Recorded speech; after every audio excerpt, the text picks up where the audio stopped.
उज्जैन के नवागत collector Ashish Singh, police अधीक्षक मनोज कुमार सिंह और क्षेत्रीय विधायक बहादुर सिंह चौहान कंटेनमेंट एरिया का निरीक्षण करने के लिए पहुंचे, जहां महिदपुर में ऐसे इलाके दर्जी, बाखल, दिलदारपुरा कोरोना जैसी महामारी के चपेट के आने के बाद में कंटेनमेंट क्षेत्र घोषित कर दिए गए थे। प्रशासन ने इस एरिया को सील कर दिया था।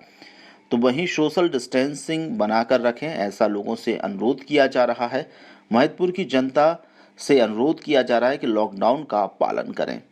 तो वहीं अगर देखा जाए तो महिदपुर के किनारे से गुजरने वाली क्षिप्रा नदी जो प्रदूषित हो गई थी, उसके लिए भी कलेक्टर ने जल्द से जल्द स्वच्छ करने की बात कहते हुए नगरवासियों को पीने का पानी उपलब्ध किए जाने के संकेत दिए हैं।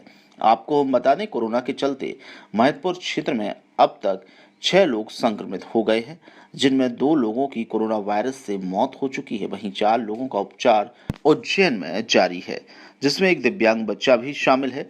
जहां यह संक्रमित लोग जिन इलाकों में रहते थे, वहां प्रशासन ने मुस्तैदी कर दी है, एरिया को सील कर दिया। हालांकि इसके बीच में अगर देखा जाए तो खाद्यान्न और रोजमर्रा की जरूरत का सामान इन तक पहुंचाया जा रहा है। वॉइस ऑफ राइट्स के लिए महिदपुर से चेतन बैरागी की रिपोर्ट। चिन्हांकित करने, ऐसे व्यक्ति चिन्हांकित करने हैं जहां जहां तक वायरस का संक्रमण फैल गया है, तत्काल वहां पर उनकी पहचान करनी है, उनके सैंपल लेने हैं, जिससे कि अर्ली स्टेज पर ही हम लोग उनको आइडेंटिफाई कर सकें।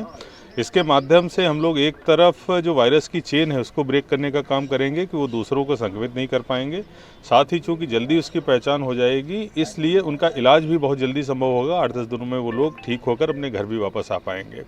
जाहिर सी बात है कि इस पूरी प्रक्रिया में जो पॉजिटिव मरीजों की संख्या है वो बढ़ेगी, लेकिन इससे कोई घबराने की आवश्यकता नहीं है, क्योंकि ये पॉजिटिव मरीज वही हैं जिन तक ऑलरेडी वायरस हमारा पहुंच चुका है।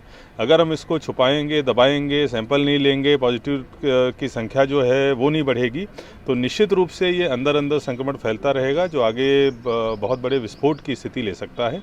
इसलिए हमारी रणनीति है कि जो ये संक्रमण है इसको बहुत हम लोग जल्दी निकालने का काम करें, तो निश्चित रूप से आगे के 5-6 दिनों में संख्या हमारी पॉजिटिव्स की बढ़ेगी। इसका कारण है कि जहाँ जहाँ संक्रमण फैल चुका है, हमारी लगभग 600 के आसपास ऐसी टीमें हैं पूरे ज़िले भर में जो इनको ढूंढ कर निकालने का काम कर रही हैं। बस एक बात ज़रूर है कि ट्रीटमेंट अच्छा। और जो लड़ाई है इसमें लड़ने के लिए पुलिस प्रशासन के साथ साथ जनता का सहयोग बहुत ही आवश्यक है, और जनता ने पिछले 2 माह में जो सहयोग किया है उसके लिए मैं जनता का बहुत बहुत आभारी हूँ, उसको धन्यवाद देता हूँ। जहाँ तक रही कोरोना से और आगे की लड़ाई लड़ने की बात, तो ये लड़ाई ऐसी है कि इसमें दुश्मन इसमें दिख नहीं रहा है।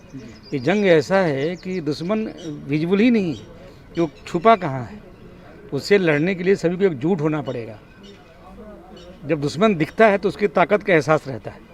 दुश्मन पूरी तरह आपके पास खड़ा है, वहाँ बैठा है कुर्सी में, कौन जानता है। तो जब तक आम जनता का सहयोग नहीं मिलेगा तब तक मुश्किल जाएगा, और इसका एक मात्र उपाय है लॉकडाउन, सोशल डिस्टेंसिंग। 2 चीज़ का पालन होगा तब हम सब मिलकर इस जंग को जीत पाएंगे। कि हमारे पुलिस अधीक्षक महोदय, हमारे जिलाधीश महोदय आज महिदपुर में आकर जनप्रतिनिधियों से चर्चा करी है। दोनों के नेतृत्व में उज्जैन जिले में कोरोना पर काफ़ी हद तक काबू पाया जा चुका है। मुझे बड़ी प्रसन्नता है कि महिदपुर के स्थानीय प्रशासन ने बड़ी मेहनत के साथ लॉकडाउन का पालन किया है। इस बात को कहने में भी नहीं भूलूंगा कि लॉकडाउन के समय कुछ परेशानियों का सामना आम जनता को करना पड़ा है, लेकिन चूंकि ये महामारी विश्वव्यापी महामारी है, इस पे हम किसी तरह का लोगों को रिलैक्सेशन नहीं दे सकते थे। जैसे कि कलेक्टर साहब ने बताया है कि 15 दिन और हम इसका कड़ाई से पालन करेंगे तो निश्चित रूप से कोरोना पे हम लोग विजय प्राप्त कर लेंगे। मेरे को बड़ी प्रसन्नता है कि यहाँ के जनप्रतिनिधियों ने भी इस कोरोना पे काबू पाने में दोनों दलों के लोगों ने काफ़ी सहयोग स्थानीय प्रशासन को किया है। मैं एक बार पुनः आज एसपी साहब के आने पर, माननीय जिलाधीश महोदय के आने पर जो निर्णय हुए हैं, जो दुकानें खोलने के जो निर्णय सबके सामने हुए हैं, निश्चित रूप से उन निर्णयों का पालन हम लोग करेंगे।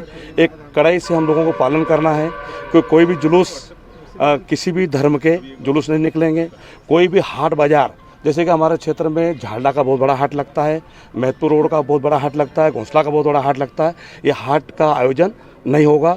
चाहे हमारे हिंदू समाज के लोग हों, चाहे मुस्लिम भाई हो, किसी के भी जुलूस इस समय नहीं निकाले जाएंगे। ऐसा कड़ाई से निर्णय जिला प्रशासन लिया है, उसका हम सब लोग जनप्रतिनिधि मिलकर कड़ाई से पालन करवाने में सहयोग